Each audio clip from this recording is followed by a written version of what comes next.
Bagaimana situasinya? Kepala Qin Yichen berdengung. Bagaimana situasinya?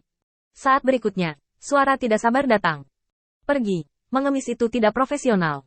Lagi pula, kamu mengenakan pakaian yang sedikit compang camping. Kamu tidak bisa meminta uang seperti ini. Acak-acak rambutmu, jangan dianggap kotor. Pergi dan berguling-guling di genangan air berlumpur di luar. Semakin kamu terlihat malu, semakin baik. Jika kamu melakukan ini lagi, banyak orang akan memberimu hadiah. Otak Qin Yichen berdengung untuk sementara waktu. Lihatlah pakaian Anda. Meskipun itu adalah jubah Tao, tidak ada dekorasi yang indah, tetapi setidaknya bersih dan rapi, dan tidak terlihat seperti orang yang memohon. Melihat tangannya lagi, Qin Yichen terdiam. Pernahkah Anda melihat seorang pengemis mengulurkan tangannya dengan begitu bodoh? Backhand melempar pelat tembaga ke tanah. Dia berdiri dan menatap pria itu dengan mata tajam.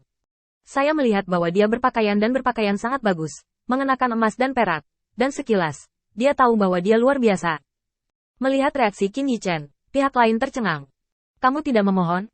Mulut Qin Yichen berkedut pahit. Mata apa yang kamu miliki?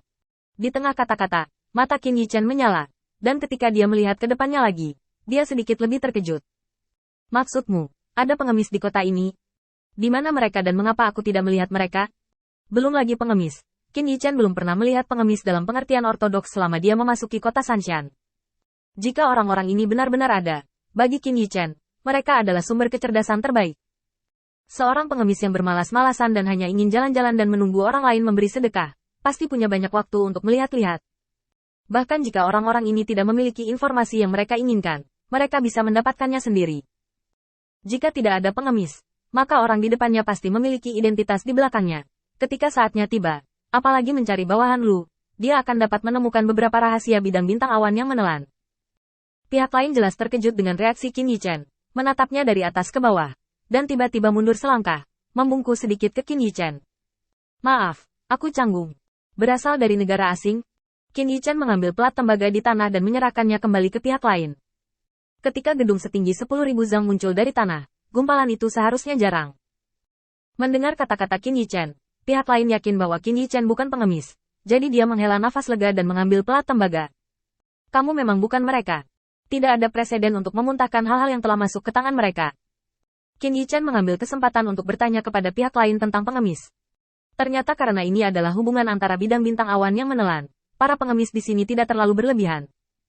Lagi pula, di dekat Olympus, mereka juga mengenakan pakaian bagus, tetapi penampilan mereka sedikit ceroboh, dan kemudian itu adalah logo tangan terentang seksual. Ini membuat Qin Yichen sangat tertarik, mungkin dia bisa menghubungi mereka. Dengan kustomisasi aturan seperti itu, kalaupun tidak ada organisasi yang mapan, setidaknya ada pemimpinnya. Qin Yichen mengucapkan selamat tinggal kepada orang ini, melihat ke jalan, dan segera menemukan bahwa semuanya berbeda. Setidaknya ada dua orang di jalan yang mengulurkan tangan seperti yang dia lakukan sebelumnya. Qin Yichen datang langsung ke seorang pengemis. Aku ingin melihat kepalamu. Aku punya kesepakatan dengannya untuk didiskusikan. Pengemis itu tidak memberi Qin Yichen wajah yang baik, tetapi hanya mengangkat kepalanya dan melirik Qin Yichen, dan penghinaan di matanya melintas. Kamu juga harus tahu bahwa dimanapun kamu berada, kamu harus berbicara dengan kekuatanmu, bukan dengan bibirmu. Qin Yichen mengangguk, dan napasnya langsung menekan pengemis di depannya. Di halaman yang dalam, seorang pengemis yang berkeringat dingin menjabat tangannya dan mendorong pintu hingga terbuka. Paman Ming, seseorang mencarimu di sini. Setelah itu, pengemis itu menyandarkan tubuhnya ke pintu dan menatap Qin Yichen dengan gugup. Dia dengan pahit menelan beberapa suap air liur, dan membuat gerakan tolong dengan mereka yang sudah berjabat tangan. Qin Yichen memasuki halaman dan matanya tertuju pada seorang pria parubaya. Kamu adalah Paman Ming, mereka memanggilnya. Lin Ming berdiri dan menatap Qin Yichen. Beritahu saya, apa yang Anda cari? Tapi mari kita perjelas aturannya. Kami tidak melakukan apapun yang berbahaya, dan kami tidak melakukan apapun yang buruk bagi Olympus. Qin Yichen mengangguk diam-diam. Qin Yichen memahami dua poin ini. Mereka hanyalah sekelompok pengemis yang berkumpul bersama. Bahkan jika mereka memiliki kekuatan, mereka tidak terlalu kuat. Bahkan dapat dikatakan bahwa kekuatan mereka tidak terlalu kuat. Berbahaya. Adapun untuk tidak memprovokasi Olympus, mereka sekarang berada di sekitar Olympus, memprovokasi Olympus, dan saat berikutnya, mungkin Olympus akan membersihkan mereka dari kemarahan. Oleh karena itu, adalah ide mereka untuk tidak memprovokasi orang-orang ini. Qin Yichen melihat pemandangan di depannya dengan ringan dan tidak mengajukan pertanyaan lebih lanjut. Saya ingin menanyakan beberapa informasi tentang 2 hari terakhir, terutama orang-orang yang memasuki toko minuman keras Humeiniang. Lin Ming ragu-ragu sejenak, lalu menggelengkan kepalanya.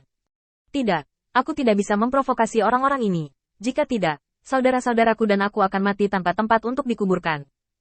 Qin Yichen mengangkat mulutnya sedikit dan membuka telapak tangannya.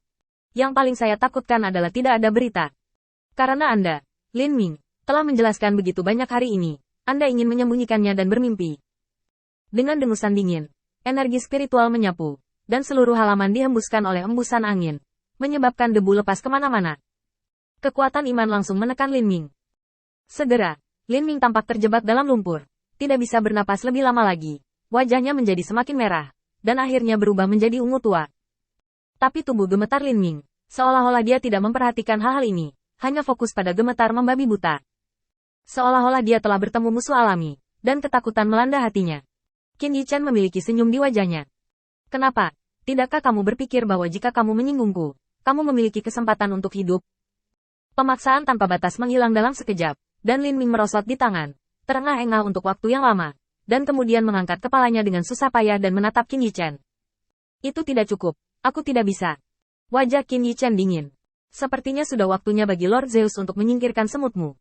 Hanya menggunakan kata Zeus, Lin Ming tertegun, dan dengan cepat bersujud dalam-dalam ke Qin Yichen. Karena itu adalah bawahan Lord Zeus, Anda harus mengatakannya lebih awal. Lord Zeus berbicara, saya pasti akan bekerja sama. Hati Lin Ming jelas, dia bisa menyinggung siapapun, dan dia tidak boleh menyinggung bawahan Zeus.